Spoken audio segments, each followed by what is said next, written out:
लो साहब, बड़ी अपडेट निकल रही है। अपडेट आ है कि राजस्थान में सरपंच और तारीख है जो कि तय होगी। कई तारीख तय हुई है आज अखबार महीने कई न्यूज आई है, वो सारी जानकारी आप शेयर करांगे आपसे आगे। तो आप फटाफट चैनल सब्सक्राइब कर सको, फेसबुक देख रहे हो तो फॉलो कर सको, ताकि ये टाइप की इंफॉर्मेशन बेहतरीन तरीके वहां पर बीच में आती रहे। राजस्थान में सरपंचों के चुनाव की तारीख है जो ऐलान होने की संभावना ऐसी जताई जा रही है, जो कि 4 चरणों के अंदर चुनाव होगा। ये सारी जानकारी आपके सामने निकल के आई है। वो न्यूज कौन सी है, वो न्यूज आपको दिखाता हूं। सबसे पहले न्यूज ये आपके सामने है, छोटी सी पहले एक ब्रेक अपडेट है।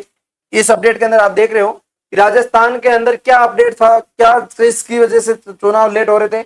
एक बार हाईकोर्ट जा रहा था, एक बार चुनाव आयोग आ रहा था, बीच में सरकार आ रही थी। तीनों के बोल है जो गेंदे काले में पड़ रही थी, मामला चल रहा था। भाई साहब, आपके लिए यहाँ पे चुनाव का कोई अता पता नहीं। हाईकोर्ट ने आपके लिए आदेश दिया था 31 जुलाई तक आपको चुनाव करवाने हैं, तो फिर कैसे नहीं करवा रही सरकार।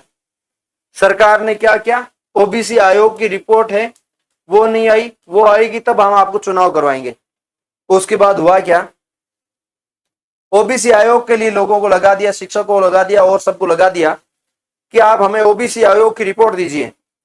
जैसे ही रिपोर्ट ऑनलाइन अपडेट करते हैं तो ऑनलाइन एप्लीकेशन के माध्यम से करते हैं, वो ऐप ने ही धोखा दे दिया, ऐप ही नहीं चल रहा। मैं पहली बात बताना चाहता हूं कि 30 करोड़ रुपए पिछली बार खर्च किया सरकार ने ओबीसी आयोग की रिपोर्ट के नाम पे, सरपंचों को चुनाव करवाने के नाम पे, लेकिन ये ऐप ही ढंग से नहीं चल रहा। आईटी सेल को आपने ढंग से पैसे दिया कि नहीं दिया।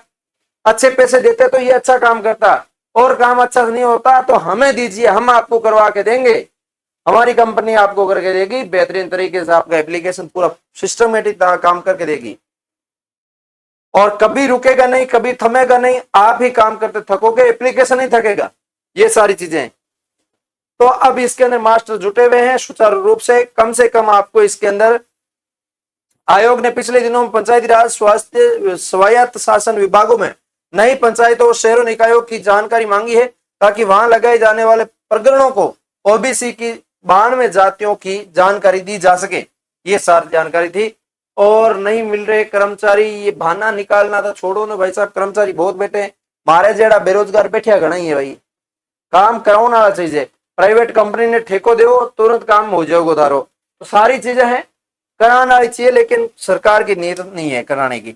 अपडेट निकल रही, ये अपडेट बाद में एक न्यूज देखकर वहां मिली। न्यूज में लिखा है सितंबर नवंबर में होंगे निकाय पंचायत चुनाव, अगस्त में ओबीसी आयोग की रिपोर्ट आएगी।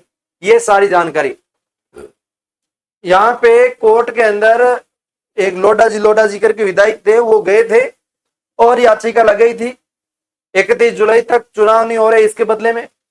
तो इनको जवाब मिला सरकार की तरफ से। सरकार ने कोर्ट से रिक्वेस्ट की, माफी चाहते हैं साहब, आपका काम हुआ नहीं है और हम आपका काम है जो 90 दिन के भीतर कर देंगे, आप हमें 90 दिन का समय है जो दे दीजिए। सरकार ने, आयोग ने आपके लिए 90 दिन का समय मांगा है, 90 दिन के अंदर आपका काम हो जाएगा, ये कहा जा रहा है। 31 जुलाई तक तय सीमा में नहीं हो सकेंगे, सरकार हाईकोर्ट ने जवाब दाखिल कर बताई। ओबीसी आयोग की रिपोर्ट 14 अगस्त के आसपास आएगी, उसके बाद 31 अगस्त तक आरक्षण निर्धारित की प्रक्रिया होगी और इसके सितंबर नवंबर के बीच 2-3 चरणों में पंचायत और निकाय चुनाव कराए जाएंगे। राज्य निर्वाचन आयोग के पंचायत चुनाव के लिए 90 दिन का समय मांगा है। सरकार का प्रस्ताव अनुसार पंचायत चुनाव के लिए 50 दिन और निकाय चुनाव के लिए 40 दिन की जरूरत रहती है, और ये आपके सामने जानकारी है। तो मिनिमम चुनाव करवाने के लिए 40 दिन तो चाहिए ही चाहिए, और इन्होंने 90 दिन मांगा है। और 15 अगस्त तक, 14 अगस्त तक आपके ओबीसी आयोग की रिपोर्ट आ जाएगी, उसके बाद यह सब सारी जानकारी आपके सामने पेश हो जाएगी।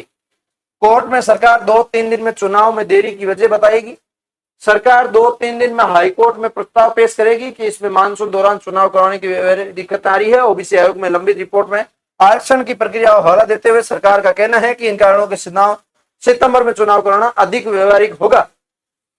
पहले भी 2 बार टली थी समय सीमा, जिसके अंदर देख सकते हैं चुनाव की पहली समय सीमा 15 अप्रैल 2026 थी, और जिसके बाद 31 जुलाई 2026, उसके बाद आरक्षण निर्धारण नहीं होने के कारण और राज्य निर्वाचन आयोग चुनाव नहीं करा सके। इस मामले में दोनों अवमानना याचिकाओं का भी सामना करना पड़ रहा है। ये जानकारी है आपके सामने। 2 बार पहले भी चुनाव की डेट टल चुकी है, 2 बार में पहले भी नहीं हुआ। अब आपके सितंबर से नवंबर के अंदर बीच में डेट आई हुई है। अब आगे क्या होता है वो समय बताएगा, आगे समय पे चुनाव हो पाएंगे कि नहीं हो पाएंगे। जो अभी 90 दिन का समय मांगा है इसके अंदर चुनाव होता है कि नहीं होता, फिर आपको अपडेट देंगे। मिलेंगे किसी वीडियो के साथ, तब तक के लिए जय हिंद जय भारत।